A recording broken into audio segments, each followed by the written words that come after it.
कोपरोली ग्रामस्थांचा प्रांत कार्यालयासमोर ठिय्या आंदोलन।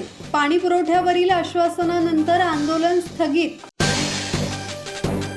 कोपरोली ग्रामपंचायतीचे सरपंच प्रवीण पाटील, सदस्य आणि ग्रामस्थांनी प्रांत कार्यालयासमोर ठिय्या आंदोलन सुरू केले होते।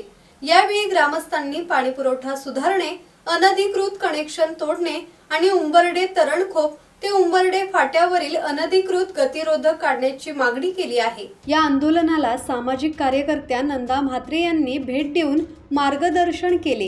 प्रांत अधिकारी प्रवीण पवार आणि ग्रामीण पाणी पुरवठा विभागाच्या अधिकारी सैफाली देशमुख यांनी आंदोलनकर्त्यांसमवेत चर्चा करून मागण्यांची पूर्तता 5 दिवसात करण्याचा प्रयत्न केला जाईल असे आश्वासन दिले आहे। कोपरोली ग्रामस्थांकडून आंदोलन तुर्तास स्थगित करण्यात आले आहे। किरण बांधणकर, संवाद मराठी लाईव्ह, पेन।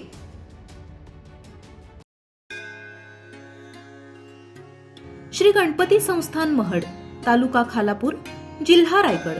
श्री वरद विनायकाच्या भक्तांसाठी भक्त निवासाची सोय, स्वच्छता आणि 24 तास गरम पाणी, सीसीटीव्हीची नजर। आगाऊ नोंदणीसाठी संपर्क करा 02192 26 69 12 72 76 47 38 54।